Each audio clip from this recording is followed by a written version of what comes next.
70 daily.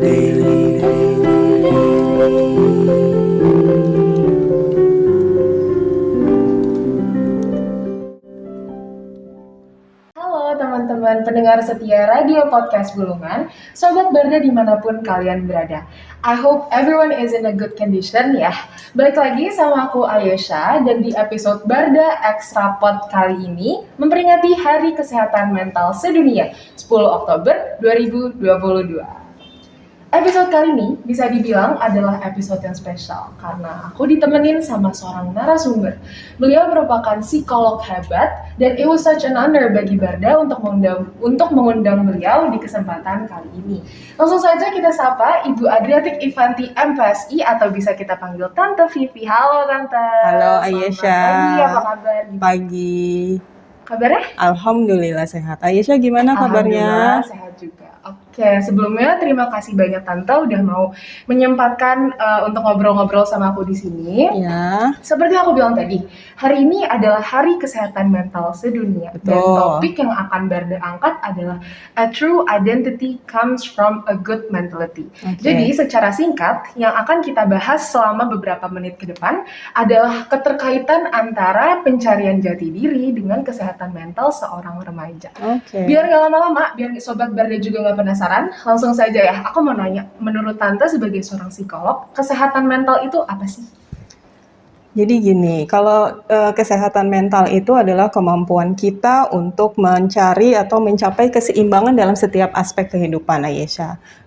Aspek-aspek kehidupan kita kan macam-macam tuh, ada sosial, ada fisik, ada agama, ada budaya. Nah, bagaimana kita remaja yang ingin mencari atau mencapai keseimbangan itulah yang harus dicari untuk bisa mencapai kesehatan mental yang baik. Nah, contohnya gini, kalau misalnya remaja nih kayak kita semua, remaja itu biasanya kan banyak tuh masalah-masalah yang muncul, ya kan? Masalah yang muncul itu bukan cuma sekedar satu menit nih ada masalah, enggak. Ini biasanya kan kalau masalah remaja suka bertumpuk-tumpuk, ya kan? Continue, misalnya kalau di salah satu pihak harus ada rapat OSIS, tapi kemudian ada deadline tugas, ada deadline kerja kelompok, kemudian belum lagi interaksi dengan orang lain gitu, interaksi dengan orang lain yang menimbulkan perasaan gak enak, misalnya lagi penuh begitu, banyak kerjaan, tiba-tiba dimarahin sama orang tua, tiba-tiba berantem sama teman sekelompok gitu, kemudian atau misalnya berantem sama kakak, adik di rumah gitu, tunjuk-tunjukkan siapa yang cuci piring, siapa yang nyapu. Nah kalau kayak gitu lagi bertumpuk gitu, perasaan yang timbul apa Yesa biasanya? Pasti kesel sih, jadi ngerembet pasti emosinya. Oke. Kalau udah kesel ngerembet seperti itu, terus biasanya ngapain? Males. Nah, akhirnya itu kan, jadi males, kemudian jadi bete, nggak bisa ngapa-ngapain, akhirnya deadline yang harusnya diselesaikan, pekerjaan yang harusnya diselesaikan tidak terselesaikan. Iya, artinya bahwa fungsi kamu sebagai remaja itu tidak berhasil dicapai pada saat itu gitu, pada saat kegiatan itu. Jadi kesehatan mental itu adalah bagaimana kita dapat menyeimbangkan semua, menyeimbangkan kondisi-kondisi yang muncul kepada diri kita. Oke, jadi untuk lebih jelasnya lagi, kesehatan mental berarti kemampuan seseorang dalam mencapai keseimbangan di semua aspek kehidupan. Iya, betul. Oke, sebelum kita lanjut nih Tante, jadi kemarin Barda itu sempat nanya ke beberapa sobat Barda mengenai pendapatnya tentang kesehatan mental. Langsung aja kita lihat kali ya. Boleh, silakan. Hai, aku boleh kenalan bentar nggak nih? Boleh, nama aku Aisyah Hadif dari kelas 10G. Aku boleh nggak tanya-tanya sedikit sama kamu? Boleh dong. Kalau menurut kamu mental yang baik itu gimana sih? Menurutku mental yang baik itu adalah perasaan seseorang yang bisa membawa orang itu ke hal-hal yang positif. Misalnya seperti mempunyai jiwa optimisme yang tinggi dan juga bisa menerima kenyataan dengan cara yang bijak. Nah, kalau dengan deskripsi kamu yang kayak tadi, kira-kira lingkungan atau sekitar kamu nih udah punya mental yang baik belum sih? Kayak teman, keluarga, ataupun masyarakat sekitar? Sudah dong, teman-teman aku dan lingkungan aku juga udah melakukan mental yang baik. Kalau menurut kamu, susah nggak sih membentuk mentality yang baik? Susah sih, karena untuk mempunyai mental yang baik itu kita harus melakukan pengembangan diri agar kita bisa mengenali potensi dalam diri kita. Oke, makasih Aisyah. Oke, Tante. Nah, Ya. jujur aku agak sedikit tertarik nih sama statement terakhirnya Aisyah Oke. yang bilang kalau misalnya untuk mendapatkan a good mental health, kita harus mengenali diri kita sendiri dulu, mengembangkan potensi yang kita miliki. Itu menurut Tante benar nggak sih? Sama aku mau nanya juga, kira-kira seberapa penting kesehatan mental untuk remaja gitu? Ya, yang dinyatakan Aisyah tadi itu sangat betul ya. Artinya di sini Tante mau ngejelasin bahwa kesehatan mental pada remaja itu adalah isu yang sangat krusial. Isu yang sangat krusial karena apa? Karena kita banyak dengar loh kalau di kasus-kasus yang di luar negeri itu banyak remaja-remaja yang memang kalau kesehatan mentalnya jelek, banyak perilakunya muncul, perilaku bermasalah yang bermuncul. Misalnya apa? Aisyah pernah dengar nggak remaja bunuh diri? Ya, remaja menyakiti diri sendiri, ya, kemudian akhirnya timbul perilaku misalnya narkoba dan lain sebagainya. Itu salah satu hal yang berkaitan sama mental health. Makanya isu mental health ini sangat penting dalam kehidupan remaja. Nah, kalau misalnya si remaja, tadi kan sudah Tante kasih contoh, kalau misalnya remaja itu tidak bisa mencapai kesehatan mental, akan timbul masalah kan tadi ya, masalah-masalah perilaku. Akhirnya apa kalau timbul masalah-masalah perilaku? Itu akan mengganggu tugas perkembangan dia sebagai remaja. Asal Aisyah tahu bahwa setiap manusia itu punya tugas-tugas perkembangan di masa-masanya gitu. Ada masa anak-anak, ada masa remaja, ada masa dewasa, ada masa lansia gitu ya. Nah, di remaja ini kita punya Aisyah dan teman-teman remaja lainnya pasti punya tugas perkembangan yang paling utama dari remaja adalah mencari identitas diri. Nah, kalau identitas diri itu sangat erat kaitannya sama kesehatan mental. Iya. Kalau identitas diri itu sebenarnya apa sih? Kalau di dalam psikologi itu dibilang bahwa identitas itu kayak label yang kita ketahui tentang diri kita, konsep yang terorganisasi tentang diri kita sendiri, gitu. Konsep yang terorganisasi artinya kita tahu kita sukanya apa, kita jeleknya di mana, kita lemahnya di mana, kita kelebihannya apa, cita-cita apa yang ingin kita raih, kemudian hambatan apa dengan diri sendiri. Nah, kemudian itu semua kan nggak bisa, artinya kalau pencarian identitas itu kan sebenarnya bukan yang bisa langsung didampingi gitu ya sama orang gitu. Identitas lo ini kayak gini ya, ini kayak gitu, enggak. Harus dari diri kita sendiri. Artinya apa? Kita harus mengklarifikasi itu semua dengan diri kita sendiri. Kita biasanya kalau klarifikasi kan sama orang lain ya, ini gini nggak, ini bener nggak lo kayak gini gitu ya. Tapi kalau pencarian identitas itu kita mengklarifikasi dengan diri kita sendiri. Artinya kalau misalnya kita lagi nggak sehat secara mental, bagaimana kita bisa mengklarifikasi dengan diri sendiri gitu. Itu nanti tumpang tindih, ada persepsi yang salah. Kalau nggak sehat ya mentalnya, persepsi tentang diri yang salah, nanti jadi rancu gitu, ini benar saya atau tidak. Nah, itu akhirnya akan mempengaruhi proses pencarian identitas remaja gitu. Jadi memang kita harus benar-benar bisa menanyakan kepada diri kita sendiri, ini nih benar apa yang saya mau atau bukan? Ini emang menunjukkan diri saya sendiri atau bukan? Seperti itu. Berarti emang penting ya Tante kesehatan mental yang baik untuk dimiliki seorang remaja, untuk dimiliki Sobat Berda di rumah. Oke, nah aku boleh bilang lagi nggak kalau misalnya berarti dalam pemenuhan tugas perkembangan remaja yaitu pencarian identitas diri, a good mental health is a must. Iya, perlu diperlukan. Iya. Tapi kalau misalnya kita gagal juga dalam mencari identitas diri, yang bakal kena efeknya tuh kesehatan mental kita sendiri. Iya, betul. Dan satu lagi memang dukungan dari orang tua dan lingkungan yang suportif dan empatik itu sangat diperlukan. Ya, karena bisa dibayangkan ketika sedang proses penanyaan dengan diri sendiri gitu ya, itu pasti banyak hal yang dia sendiri juga nggak tahu dirinya kayak gimana. Jadi butuh masukan dari orang tua atau orang terdekat, namanya significant others gitu ya, yang bisa mengiyakan atau menidakkan, kamu tuh kayak gini, enggak lo nggak kayak gini kok gitu. Jadi dalam proses itu, kita dalam proses menjalani tugas perkembangan itu ya, kita memang memerlukan orang tua dan lingkungan yang suportif gitu Aisyah. Itu kesehatan mental, identitas diri merupakan dua aspek yang saling berkaitan, berhubungan karena saling mempengaruhi. Ya, betul. Oke, Tante kira-kira Tante penasaran gak sih Sobat Barda yang kemarin kita wawancara itu udah sampai mana sih dalam proses pencarian identitas atau jati diri? Coba nih kita lihat dulu ya Tante ya. Oke. Hai, aku boleh minta waktunya sebentar gak? Boleh banget. Kamu siapa namanya? Aku Catherine dari School G. Aku tanya-tanya sedikit ya. Boleh. Kalau menurut kamu udah kenal diri kamu 100% belum sih? Aku sih udah mengenal 100% diri aku sendiri. Nah kalau kayak gitu kamu tahu dong apa yang bikin kamu senang dan nyaman? Kalau boleh tahu apa tuh? Yang bikin aku senang dan nyaman selama ini tuh ketika aku bercerita dan teman-teman aku tuh mau mendengarkan, itu bikin aku senang sih. Hal sesimpel itu bisa buat aku senang. Kalau menurut kamu mentality yang baik itu sangat berpengaruh nggak sih dalam mencari jati diri?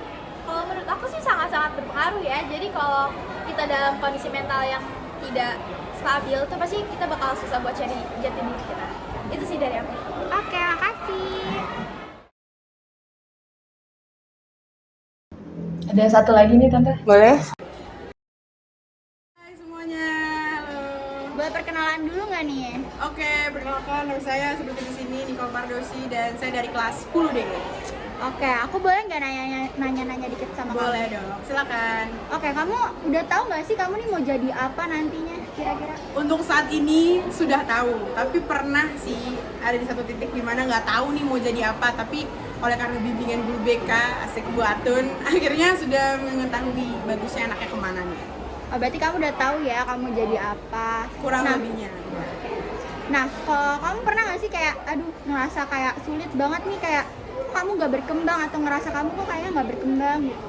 Kalau ngerasa nggak berkembang pasti pernah banget sih, banget. Hopeless gak sih? Banget, ya betul. Terus gimana nih cara kamu buat ngatasin hal kayak gitu? Kalau aku sih pertama pastinya ngilangin rasa malas dan mager, karena kan salah satu faktor kenapa sulit berkembang karena kita malas kan, malas buat lebih dari orang lain. Sama kalau aku sih cari orang yang pencapaiannya itu udah lebih dari aku dan aku jadi itu motivasi, kayak masa dia bisa aku enggak. Jadi itu sih cara aku bisa berkembang lebih lagi dan bahkan melebihi dari target yang aku bikin gitu. Wow, keren. Makasih Niko waktunya.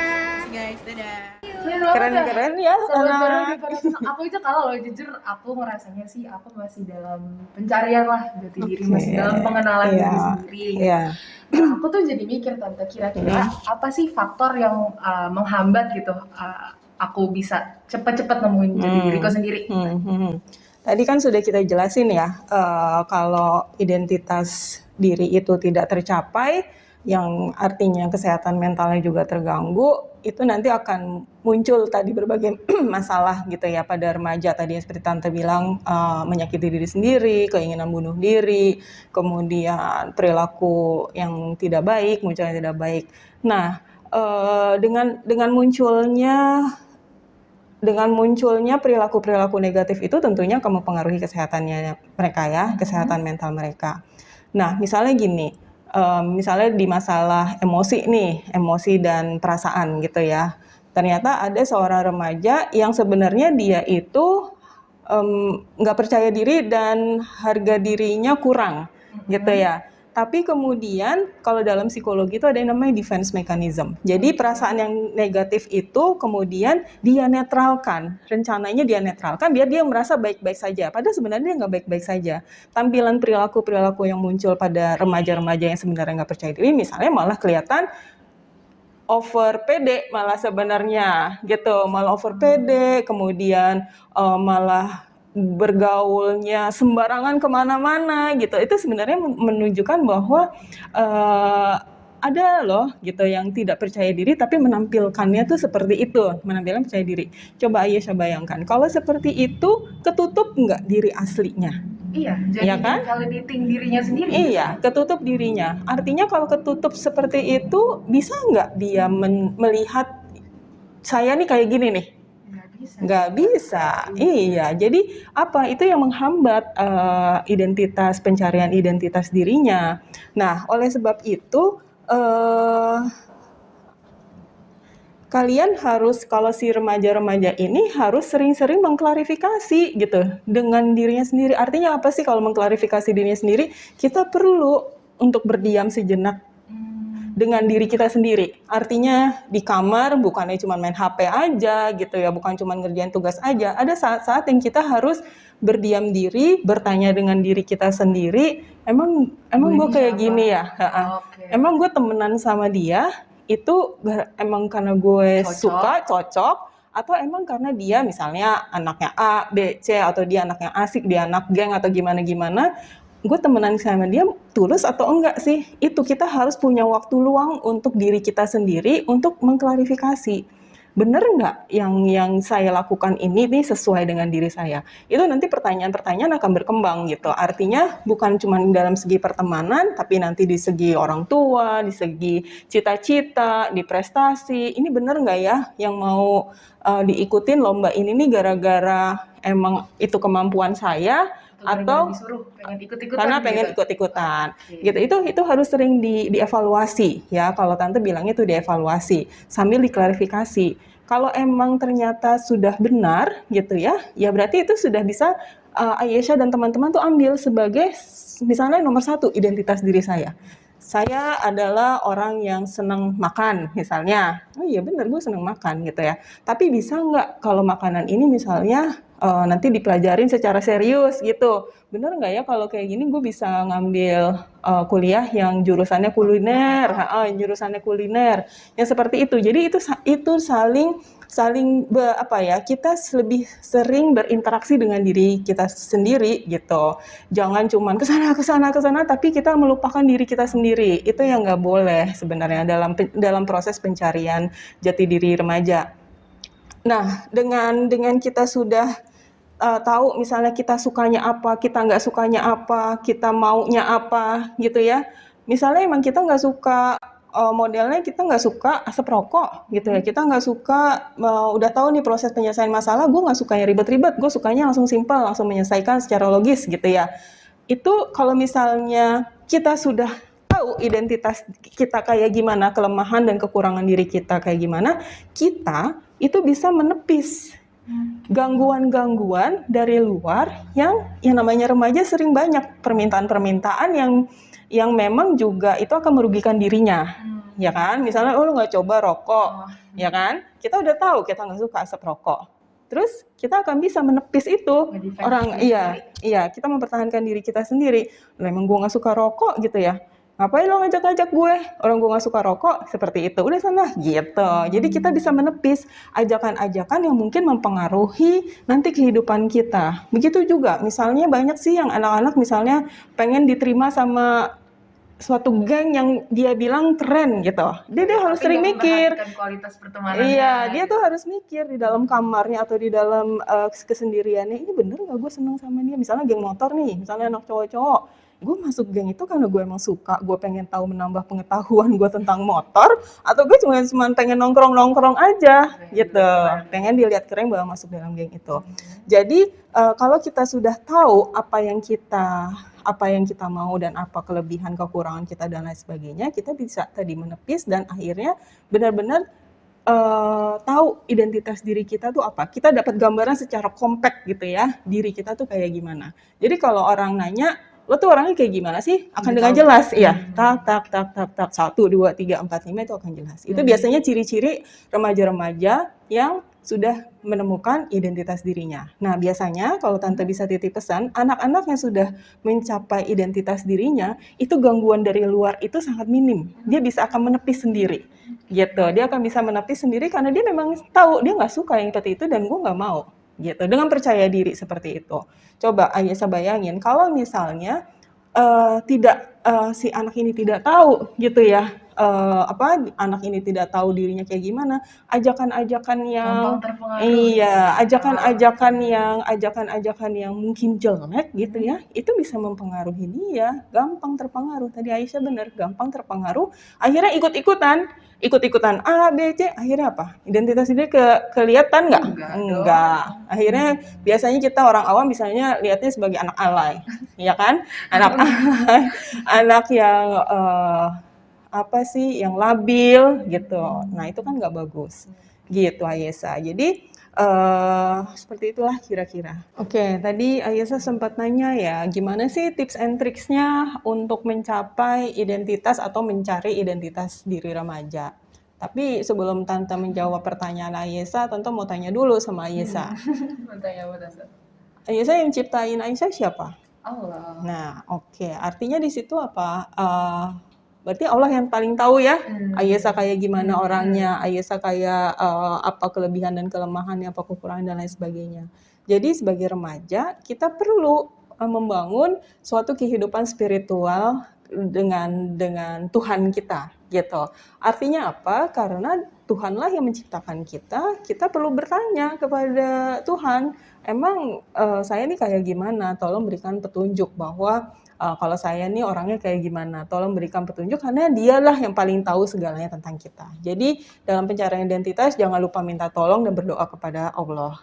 Nah, kemudian tips yang kedua adalah Aisyah dan teman-teman Sobat Barda ya. Sobat Barda tuh harus bisa menemukan kelebihan dan kekurangan diri kita. Gimana caranya kita menemukan kelebihan dan kekurangan diri kita? Ya dengan banyak eksplorasi kegiatan yang positif ya.